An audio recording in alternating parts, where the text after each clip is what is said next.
আজকে বানাবো chicken pakora. Chicken pakora বিভিন্নজন বিভিন্ন রকমভাবে বানায়। আমি আজকে এক রকম বানিয়েছি, অন্যদিন আরেক রকমের দেখাবো।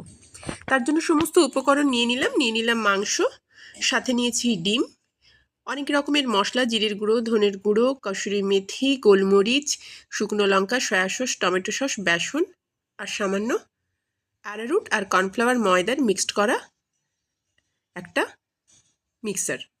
নিয়েছি ভিনিগার, আদা পেঁয়াজ রসুনের বাটা। এবার আমি মাংসের মধ্যে দিয়ে নিলাম আদা পেঁয়াজ রসুনের বাটা আর সমস্ত রকম গুঁড়ো মশলাগুলো, সাথে দিলাম সয়া সস, টমেটো সস দেবো। এবার দিয়ে নিলাম টমেটো সস আর বেসন। বেসনের পর দেব ওই যে 3 ধরনের ময়দা, কর্নফ্লাওয়ার আর অ্যারারুটের মিশ্রণটা ছিল সেটা। ওই মিশ্রণটা দেওয়ার পর একটা ডিম ভেঙে আমি এর মধ্যে দিয়ে নিলাম। এবার এটাকে খুব ভালো করে একসাথে মেখে নিতে হবে। এখানে বলে রাখি, আমি এই মাংসটাকে প্রথমে ভিনিগার লেবু দিয়ে বেশ খানিকক্ষণ নুন দিয়ে মেখে রেখে দিয়েছিলাম। তারপরে ওটাকে আমি একবার ধুয়ে দিয়েছি। ধুয়ে দেওয়ার পরে আমি আবার সমস্ত উপকরণগুলো মাখলাম, কারণ আমার মনে হয় অনেক সময় ভিনিগার দিয়ে ধুয়ে দিলে মাংসটা খুব ভালোভাবে পরিষ্কার হয়ে যায়। যেহেতু একটু নরম দরকার, তাই একটু আগের থেকেই ভিনিগারটা দিয়ে মেখে রেখেছিলাম। বাকি অ্যারারুট কর্নফ্লাওয়ারটাও আমি এর মধ্যে দিয়ে এটাকে ভালো করে মেখে নিলাম। উপর থেকে একটুখানি রিফাইন তেল দিয়ে এটাকে আমি বেশ খানিকক্ষণ ম্যারিনেট করে রেখে দেবো। পারলে 1-2 ঘন্টা, 3 ঘন্টা, যে যতক্ষণ ইচ্ছে রাখতে পারেন। যতক্ষণ রাখবেন মাংসটা ততটাই নরম হবে। এবার তেলের মধ্যে তেল গরম করে, সাদা তেল, তার মধ্যে একে একে আমি সমস্ত মাংসের টুকরোগুলোকে এর মধ্যে দিয়ে নেব।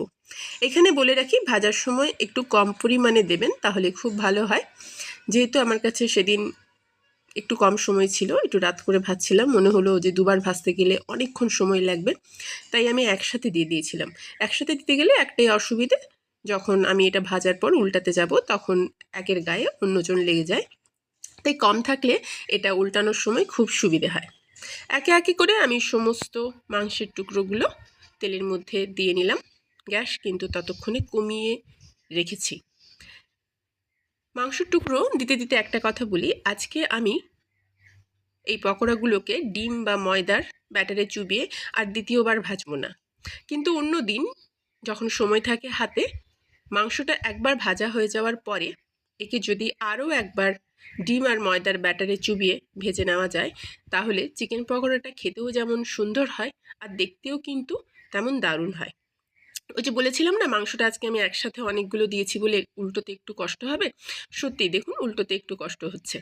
এবার এইভাবে আমি আলতো হাতে আস্তে আস্তে করে সমস্ত পকোড়াগুলোকে উল্টে ফেলেছি, লাল করে একদম ভেজে নেব। রেডি হয়ে গেছে আমার আজকের চিকেন পকোড়া। পেঁয়াজ আর টমেটো দিয়ে আমি এটাকে পরিবেশন করেছি। দেখতেও কিন্তু ভালো হয়েছে আর এটা খেতেও খুব ভালো। আর ওই ডিম দিয়ে ভাজলে এটা দ্বিতীয়বার, এটা একটু সাদা ধরনের দেখতে হয়, কিন্তু এটাও খেতে ভালো। ওটা আর একদিন করবেন অবশ্যই একবার এভাবে।